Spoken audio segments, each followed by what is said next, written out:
Good morning. Well, it's actually good afternoon. It's 12:15. Good afternoon. Hi, everyone. Lisa here from Monday Morning Cooking Club, about to start an Insta Live where we are going to start a really intense week in the kitchen. It's such a bloody drag, as I've said before, this lockdown thing, but we're all in it together. All you Sydney peeps who are here, we're all in this together. And everyone else in Australia, just keep safe and do what you can. It's just a drag. So I am here to try and give you some distraction from the drag of it all and the glumness of it all, and we'll do some cooking together. So let's see how we go. The idea is that today we're going to make my favourite tomato sauce that I have been making since my mother-in-law taught me how to make it 30 years ago. And it's just a standard tomato sauce, but it's always in my freezer. I always have containers and containers of it, and I use it all the time. See, the idea is that today we're going to make the sauce together, and then we're going to make meals from the sauce on Wednesday, Thursday, Friday, and Saturday. Tomorrow we're going to make a cinnamon cake to let everybody catch up and make the sauce who didn't have time to get what they need today. But let's get the onions on, and then I'll talk more, okay? Because we've got to get these onions cooked. That's the most important thing. So I've got a big saucepan. We're making a lot of sauce today, okay? So I've got my soup pot. This is probably about 10 litres. It might be 8 to 10 litres. And in there, I'm putting a half a cup of olive oil. I'll go through all the ingredients in a minute. I just want to get this going. We need to get these onions on, okay? So I've got a half cup measure. I've got some olive oil. Don't need to use your very, very best, finest olive oil that you brought back from Italy last year. No, year before. Don't need to use that now. Use a lovely Australian olive oil. I love this Cobram purple. I use it for absolutely everything. So half a cup, seems like a lot, I know, but we're making a lot of sauce, okay? Half a cup of olive oil in the pan. And I have already chopped, and I hope that you have already chopped, 4 onions. As you can see, this morning in my house, I only had 2 brown and 2 red. So we're going red and brown today. Red and brown. We're going red and white today. They were brown. Red and brown today because that's what we got, and it's all good. I've got it on a high heat. I always start everything for a soup or for anything like this with a high heat. I want the onions to start sizzling in the oil when I put them in, okay? So the oil's in, half a cup, and my 4 onions are going in. And they're sizzling. Can you hear that? Sizzle, sizzle. You're gonna need a wooden spoon, a wooden spatula. When I'm making a sauce, I love these sorts of things when you've got the straight edge and you can get into the corners with the edges, with the corners. You can get to the corners of the pot with this corner of the spatula. So onions are in there with the oil, and we're gonna cook those for about 20 minutes, okay? So that's the longest part of this Insta Live today, is cooking the onions. And what I want to do is just talk to you about firstly the onion size. Okay, so I am making a tomato sauce. I am making the tomato sauce that is in my freezer at all times for people that have just joined. It is the tomato sauce that my family actually sustains my family. And I'm going to show you the rest of the week recipes using this tomato sauce. For those who missed the beginning, that's an update on what I'm doing. So I've got 4 onions in here, and I'm making a lot of sauce in half a cup of olive oil, and it's on a high heat just to get them going. I've chopped them quite finely, okay? So not super fine, they're not the finest little dice, and they're not perfect, but they're not a rustic chop that I might use for egg and onion or something like that, okay? They're somewhere in between. Because you are going to see the shape of the onion, but they are going to cook for a while, so a lot of them are going to sort of melt into, not literally, but you know what I mean, soften into the sauce. So now that our onions are on, I'm going to just, and sizzling, can you hear that? I'm going to turn it down. Because for this recipe, I don't want brown onions. You know, you cook onions differently for whatever you're using them for. So when I make my egg and onion dip, I want golden fried onions. So it's going to be on a high heat earlier. For this one, I don't want any brownness at all in the onions. I want them to be translucent and soft. And the most important thing is before I add the tomatoes, which is acidic. I want the onions to not have any crunch whatsoever, okay? So if you don't cook your onions properly at this stage and they're still crunchy, and put all the tomatoes in, it's really going to be hard to get them soft. And I've made over the years, particularly in the early years, crunchy onions in my sauce. It's not a good thing. Okay, so trust me on this one, and we're cooking them till they're soft. So, onions in the pot with half a cup of oil, and start off on high, turn it down once they're sizzling, and I'm going to give them a stir, and then I'm going to put the lid on a little bit. It just helps when you're cooking a lot of onions, generates a bit of steam and helps them soften and cook, okay? But let's look at the time. Okay, so these could be done in about 15 minutes. We'll come back to them. I'm going to put the lid on and we'll talk about the other ingredients. All right, everyone's onions should be on. Let's talk about what else we need. We're going to need tomatoes. It's winter here in Sydney, Australia. The tomatoes around, I don't think, are great. At the peak of tomato season, it's beautiful to make this sauce with fresh tomatoes. You've got to peel them. It's a process. That's not what we're doing today. Today we're using canned tomatoes.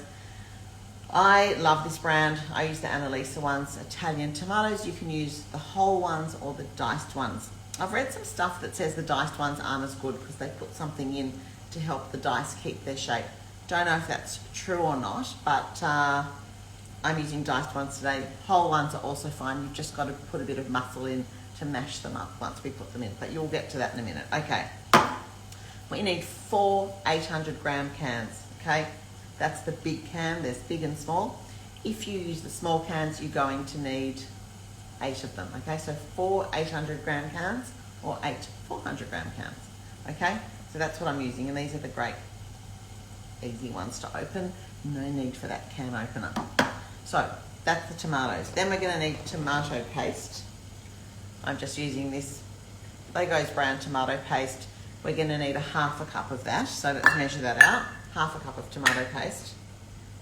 This is a really simple sauce, and to me the secret of its success, and it is a really great sauce when you eat it, 2 things. 1, don't undercook your onions, most important thing. And 2 is the length of time you cook it. Okay, so we're going to spend about a half an hour together getting it to the stage where all the ingredients are in and it's simmering away.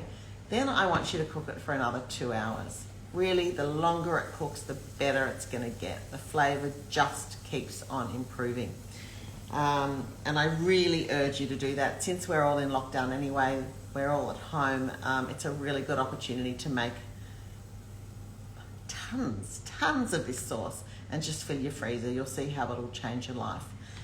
Really, I don't mean really change your life, but you know what I mean, in the context of cooking, in the context of, shit, I got nothing to serve for dinner. Oh, here's some tomato sauce. What can I do with it?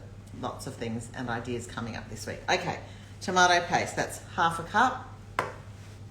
Then we're going to need garlic. For those who have followed me on my cooking things before know that my family don't love garlic, particularly Danny, my husband. And as I get older, I'm liking it less and less. So what I like to do is put the cloves in whole into the sauce.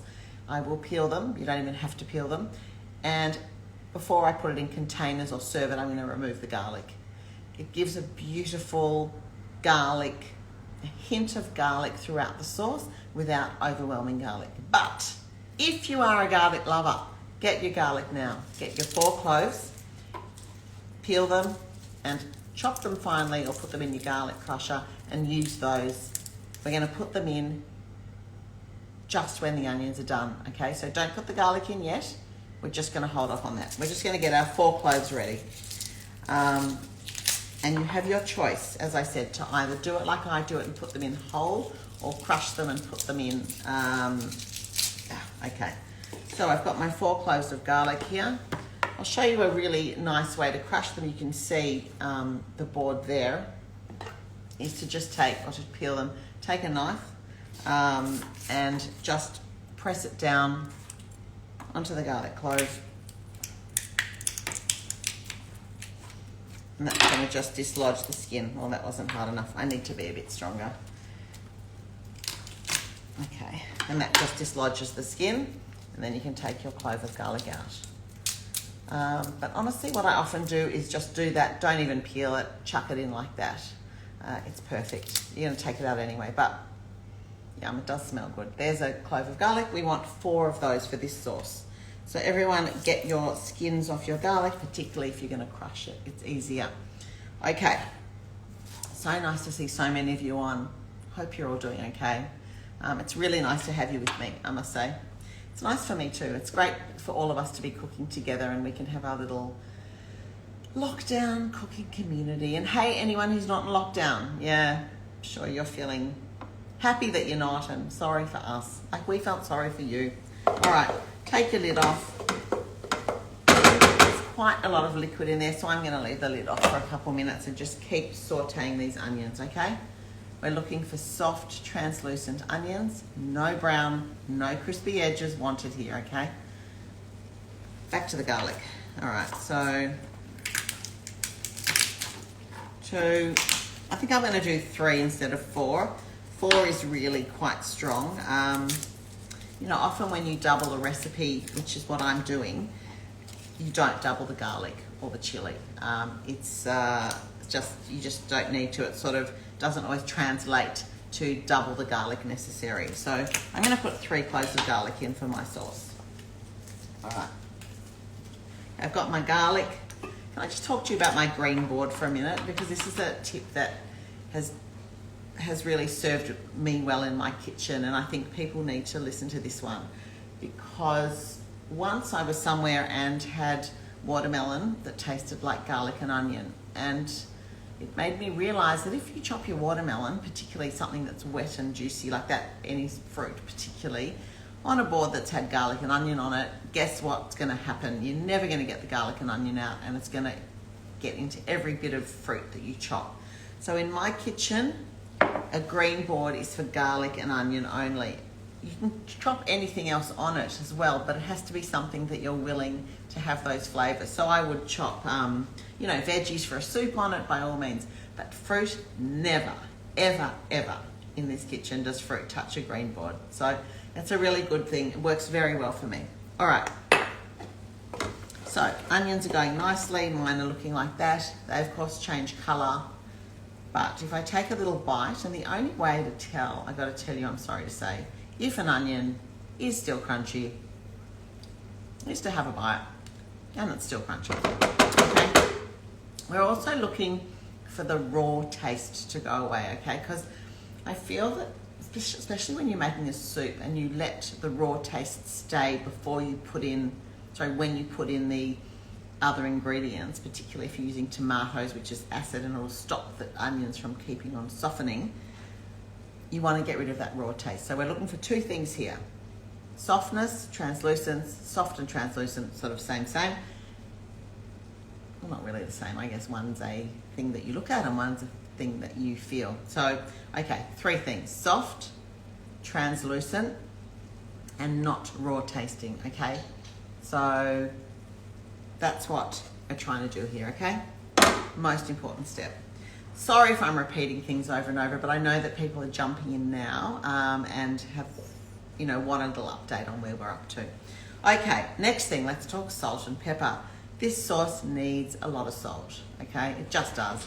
And if you season it well while it's cooking, then it's perfect. Remember how many teaspoons of salt you use. It's according to your taste. I wrote 2 in the recipe, and I would say it's way more than that. But let's start with 2 and see how we go. I am using, I'm a big fan of Olsen salt. It's an Australian brand. I mentioned it before, not sponsored at all. I just buy it normally like everyone else on their great website. And I have got a number of their different salts. And this is the cooking salt. It's a coarser grain, and it's great for things where it's definitely going to dissolve. So I wouldn't use this to finish a dish, and I wouldn't use this in a cake. I use it for cooking. It's cooking salt. I have another one, which is, it's not labelled because the plastic came off, but they have one in this, which is a table salt, which is a really fine grained salt, which I also really like for cakes and baking and things where you want something that's easily dissolvable. Okay, enough about salt. So that's salt. Got my salt at the ready. I'm going to need 2 teaspoons. And we have got pepper. We need 1 teaspoon of ground peppercorns. Let's just talk about pepper for a sec. So I used to find it really annoying when a recipe said, a teaspoon of pepper, and you get your grinder out and you spend like literally all day grinding, right, to get a teaspoon, and then you got to measure it and it's really hard and awkward. So what I do is I've got hold on, I'm just going to jump over here and show you. I bought this years ago when I couldn't find ground poppy seeds one day and had to grind my own. I bought this Breville Bar Vista coffee and spice grinder. It was $99 and it's so useful. So I put a bunch of peppercorns in there every couple of weeks and I get this fantastic powder. And that way when a recipe calls for a teaspoon of ground peppercorns, they're pretty freshly ground and they're easy to use. So that's my tip. We're going to need a teaspoon of ground peppercorns for this recipe. So that's all my ingredients, okay? We've got 4 onions in here which are sauteing nicely. They're getting soft. Remember, we want them soft, we want them translucent, and we want them not raw tasting. It's going to take between 15 and 20 minutes depending on how high you cook them and if you have your lid on or not. We're going to need 1/2 cup of tomato paste. I'm just going to put a tiny bit more in. Let's make it a generous 1/2 cup.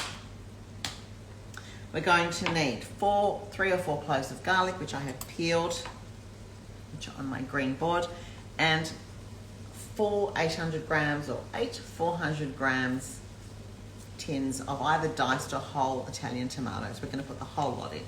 So I'm going to start opening these. I've got this stupid can opener, so I'm always happy when I see ring pull tins. Honestly, I can't use it. Every time I get it out, because I use it so rarely, tuna and tomatoes is pretty much what we use. They've all got ring pulls. So I get it out and I look at it and it takes me like 5 minutes every time to remember how to use it. It's a tiny little gadget. Anyway, I need a new one, I think. I think I need a better one. Give your onions a stir, okay? We don't want brown onions. We don't want crispy bits. Keep stirring your onions from time to time. In the meantime, I am going to take these off carefully. Remember, these can go in your recycling. You've got to wash them out first with water so there's no tomato bits, okay?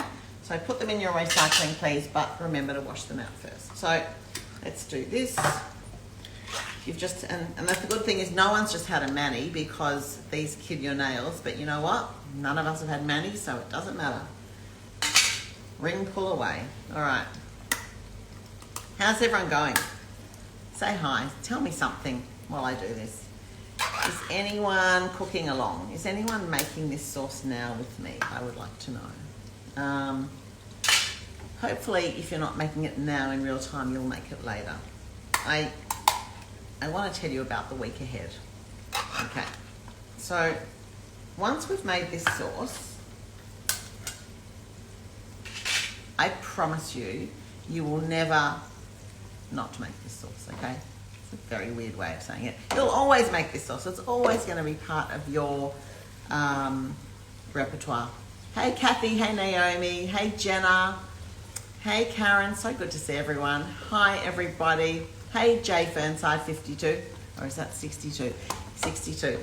It's really, really nice to have you all here. It makes me feel so warm and fuzzy that you're here with me while I just chat away in my kitchen to a phone screen.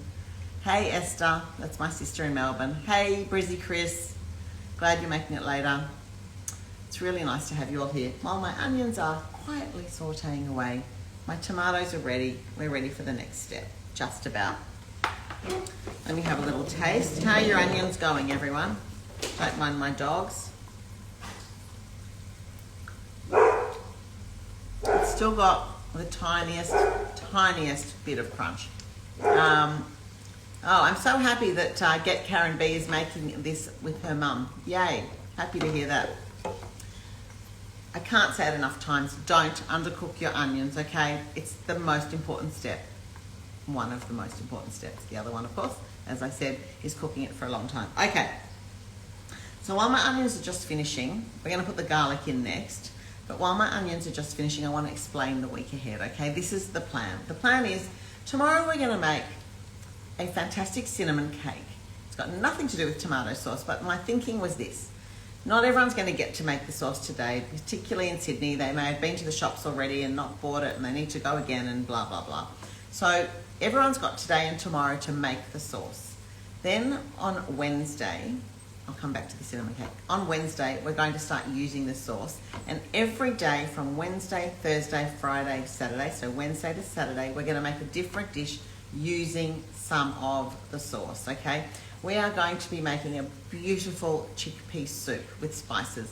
We're going to make, but you can use beans if you don't want chickpeas. All the recipes are on Insta Stories, on our Insta Story highlights. Click on that, and every day we're going to put it on Instagram, a reminder of what's in the next day's cooking. We're going to be making a pasta that is literally our weekly staple, 3 times weekly staple. You may have seen it on Insta Stories the other day, where we cook some pasta and then we toss it with the tomato sauce and other goodies to make a truly delicious, quick midweek dinner. We're going to be making, what else? Spinach and ricotta gnudi, which are little dumplings made with ricotta and fresh spinach and a bit of flour. You shake them, you boil them, and you cook them in the sauce and parmesan. Fantastic. We're going to be doing, on Saturday morning, brunch together at 11:15 a.m. Shakshuka, shortcut shakshuka eggs. If you do a normal shakshuka, it's going to take you ages and hours to start from scratch. We're going to use the sauce as a base, which turns it into a quick thing. So, and we're going to have some beautiful oiled and char grilled sourdough on the side if you've got a char grill pan or a barbecue. It's really good. So that's the week. I'd love you all to follow along and cook with me every day. It's going to be at 12:15 every day and 11:15 on Saturday for brunch. And tomorrow back to the cinnamon cake. This is a cake that is one of my favourite cakes from all our books. It's in The Feast Goes On, our second book, and it's from Vada Goodman. And Vada gave us this cake, and one of the ingredients in the cake is actually vanilla pudding mix, okay? And we looked at the recipe and thought, no, we can't have a recipe with vanilla pudding mix. It's just not on. But we tried it so many different ways, and it was absolutely outstanding. So it's in the book. The method in the book had a little mistake, long story won't go into, but if you go to our website, we've got a corrected version of it on our website, cinnamon cake.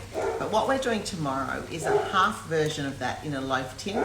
If you've got vanilla pudding mix, by all means use vanilla pudding mix, but corn flour will work fine for the loaf tin, because I think it's hard for people to get vanilla. Sorry, my dog's barking. I'm not sure why.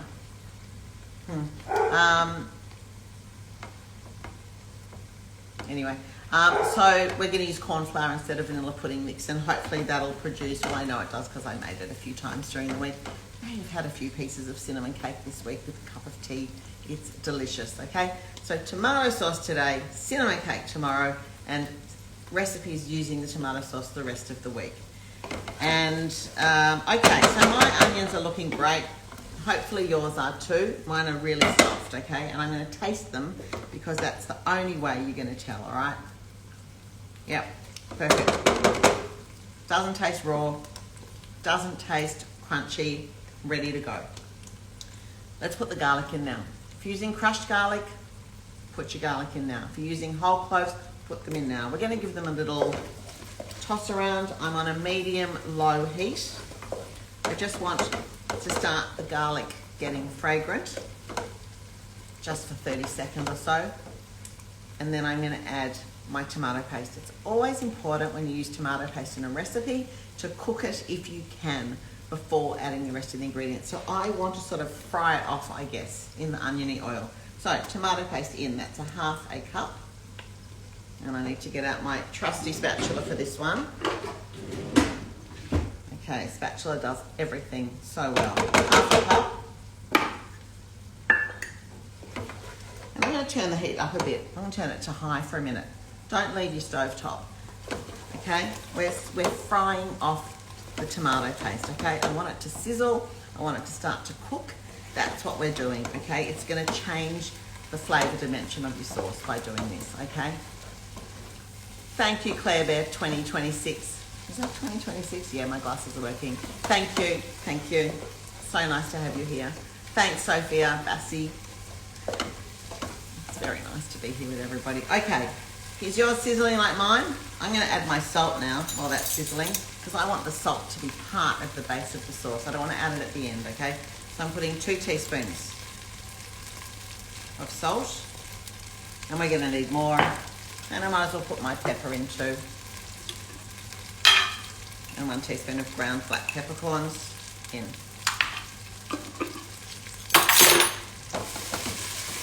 Okay, sizzling tomato paste. The onions are in the sauce, they're not browning anymore, they're in the tomato paste.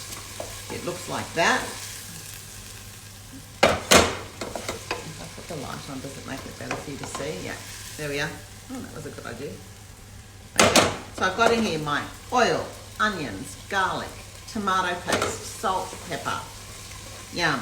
Now it's time to add the tomatoes, okay? And you can make this in as bigger quantity as you want, okay? Some of you saw my chicken soup last week where I cooked it in, like I call it, the baby bath. It's huge. I think it's 14 litres. You know, you could do 4 times this recipe in that. And probably cook it, the bigger your quantity, I would say cook it for a bit longer. I know that's sort of a bit odd because the cooking time, but it just would take longer maybe for all of it to come together. So bigger the pot, the longer the cooking, okay? But at least 2 hours, all right? I don't want you doing this for less than 2. So 3 and 4.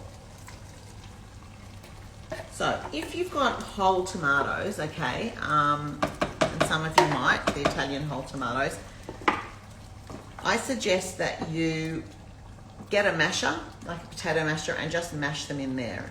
Or you can get your wooden spatula and smush them that way. As they cook longer, they'll get easier to smash because they're going to get softer, okay? So here's the sauce, okay? So that's all the work done. And I want it on a high heat just for the moment because I want to bring it all together. So it's on high. As soon as it starts simmering, I'm going to turn it down and then I'm going to simmer it, okay? You'll need to check on it from time to time. I have forgotten about it and had it on high and burnt the edges in the bottom of my pan. It does spatter when it gets hot, so take care.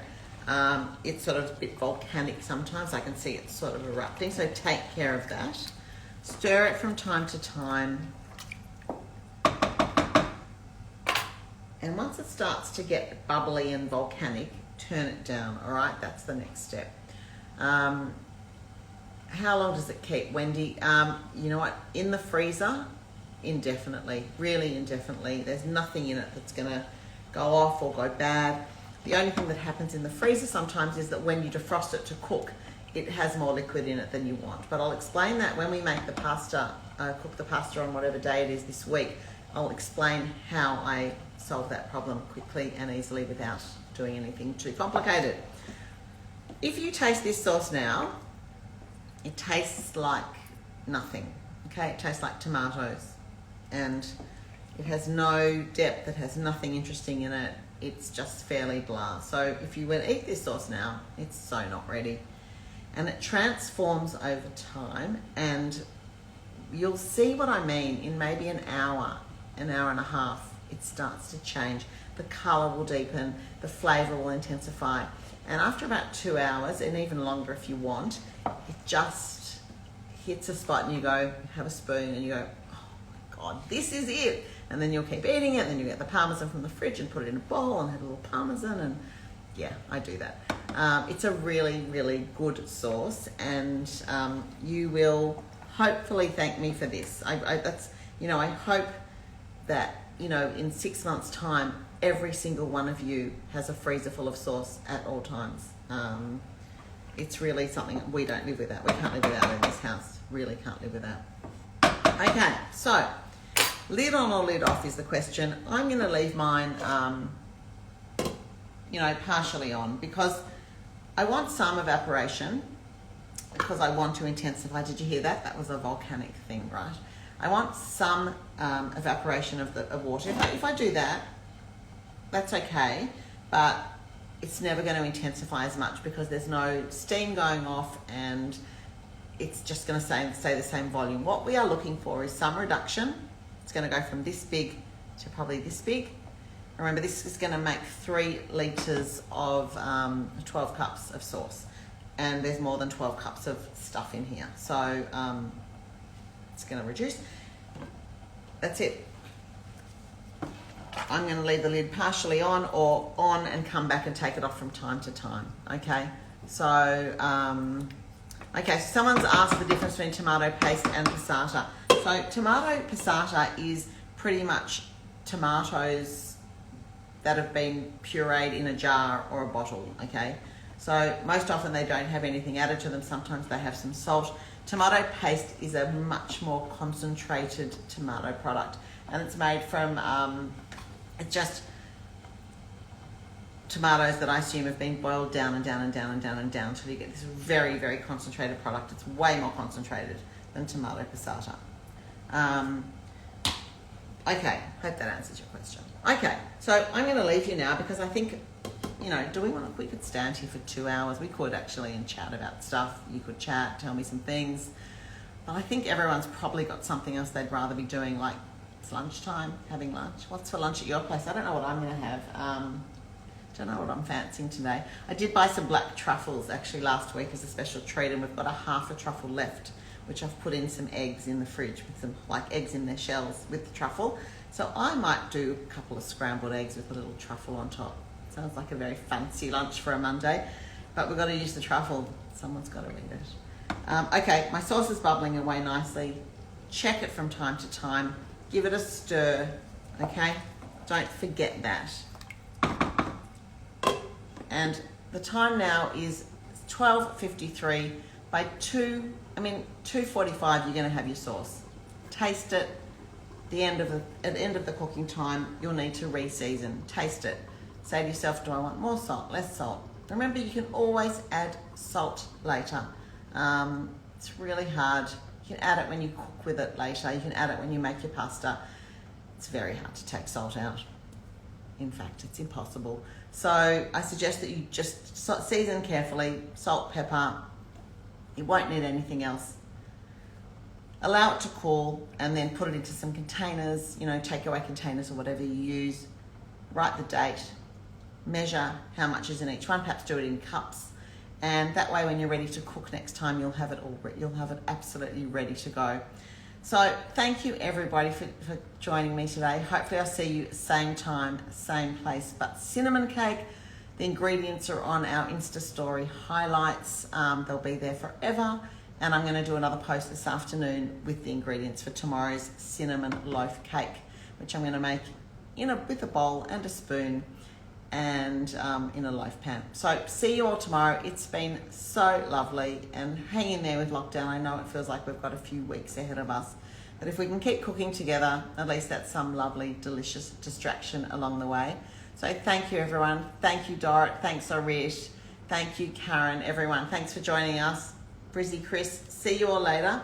I'm going to sneak around and turn this off. Bye all.